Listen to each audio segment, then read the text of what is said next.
The Vakran Warfleet had never asked for help. Not in 3,000 cycles of conquest, not through 7 interstellar conflicts, and certainly not from humans, those strange, soft-skinned creatures who had only joined the Galactic Coalition a mere 2 decades ago. But today, aboard the dreadnought Crimson Fong, Pack Leader Thrax stood in the medical bay, watching his daughter die. And pride meant nothing. The toxin has spread to her tertiary heart. The ship's physician, a spindly Orin named Cess, clicked through his translator. His 6 manipulator limbs hovered uselessly over the diagnostic display. I've tried every antidote in our database. The Stherian venom is, I'm sorry, Pack Leader. She has perhaps 2 of your hours. Little Vera lay on the medical slab, her silver fur matted with sweat, her breathing shallow. She was only 8 cycles old, barely past her first molt. The hunting accident on the frontier world of Keswick 4 had been precisely that, an accident. A Stherian serpent disturbed during what should have been a routine training exercise. 1 bite, that's all it took. Thrax's claws scraped against the metal floor. His pack of elite warriors stood at attention behind him, ears flat against their skulls in mourning position. They had conquered 40 star systems together. They had faced plasma fire and void exposure. But they couldn't save 1 cub. Sir, his second-in-command, Morik, spoke quietly. The human vessel Nightingale responded to our distress beacon. They are requesting permission to dock. Humans? Thrax's lip curled, exposing his fangs. What can those fragile creatures possibly offer that our advanced medicine cannot? They claim to have experience with Stherian venom, sir, Morik insisted. Thrax looked at Vera. Her chest was barely rising now. 2 hours. He had fought humans before during the border skirmish of 47. They were weak, their bodies breaking easily under Vakran's strength. But they had been tenacious, unpredictable. They had won that skirmish through sheer stubborn creativity. Let them dock, he growled. Chen had been a trauma surgeon in Chicago for 8 years before joining the Coalition Medical Corps.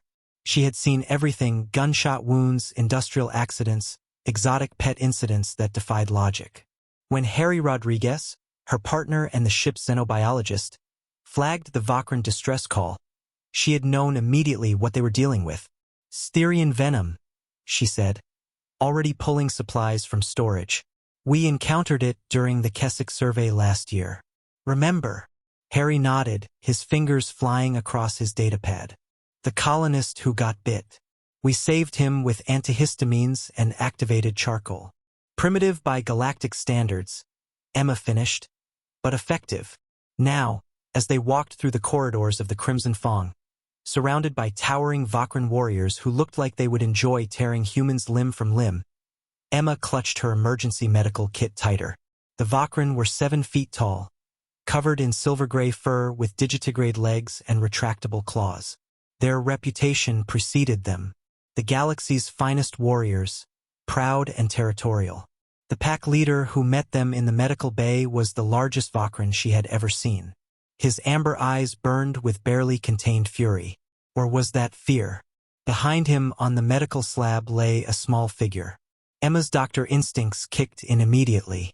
She moved past Thrax without hesitation, her scanner already out. How long since envenomation? She asked without looking up. 7 of your hours.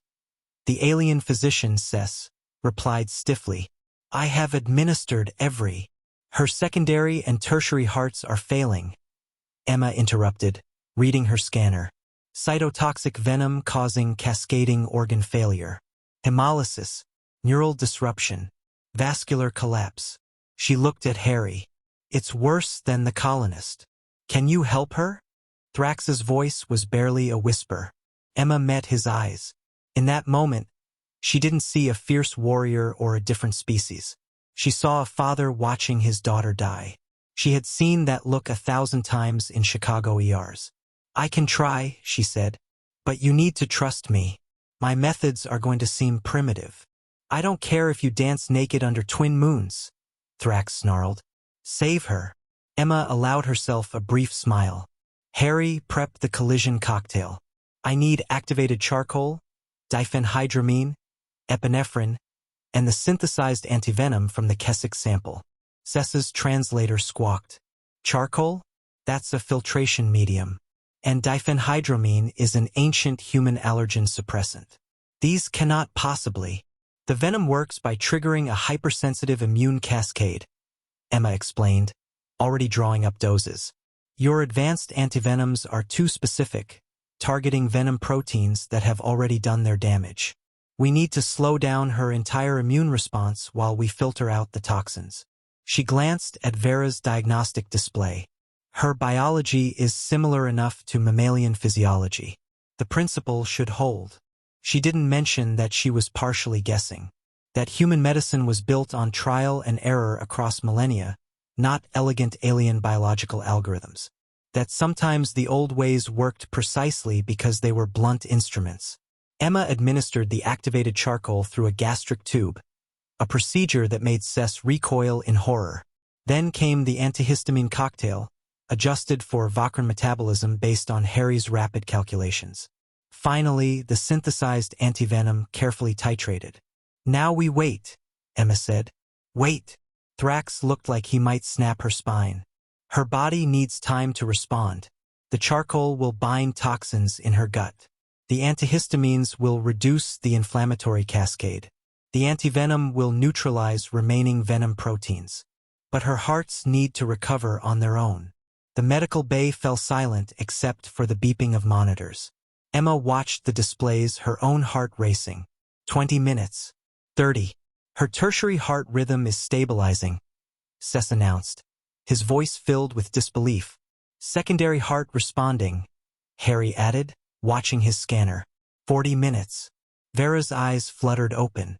Papa, she whispered in Vakran, her translator rendering it softly in standard. Thrax's legs nearly buckled. He moved to his daughter's side, his massive paw dwarfing her small one. I'm here, little Fong. I'm here. Emma stepped back, letting the family moment happen. She felt Harry's hand squeeze her shoulder. Sess approached her, his manipulator limbs folding in what she had learned was a gesture of respect. How did you know? Our medical computer said those compounds would be ineffective. Because your computers are smarter than ours, Emma said with a tired smile. They look for elegant solutions. Sometimes the best medicine isn't elegant. It's just persistent. Like humans. Thrax turned to her, his amber eyes now blazing with something different. You saved my daughter with charcoal and allergy medicine. Substances we would have dismissed as primitive. Old doesn't mean useless, Emma replied. We humans learned that the hard way over thousands of years. Every remedy, every technique, they're built on millions of trials, billions of patients, countless failures. Your medicine is more advanced, but ours has depth. The pack leader stood to his full height and placed his clawed hand over his chest. A Vakran salute. The Vakran do not forget debts, Dr. Chen. You have earned the protection of my pack and my fleet. Should you ever need aid, you need only call. Emma nodded, suddenly feeling the exhaustion of the last hour. Just make sure she stays hydrated and rests. I'll send the full treatment protocol to your physician. As they left the Crimson Fong, Harry let out a long breath. That was insane. You basically treated an alien wolf person with the same stuff we'd use for a bee sting. Not exactly, Emma corrected, but close enough. That's the thing about humans, Harry. We're not the strongest or the smartest or the most advanced. But we've been surviving against the odds for so long that we've learned every trick in the book, and a few that aren't. Behind them, aboard the dreadnought, Pack Leader Thrax held his sleeping daughter and made a mental note. Humans were not to be underestimated.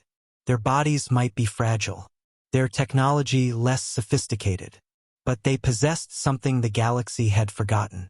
The accumulated wisdom of persistent survival.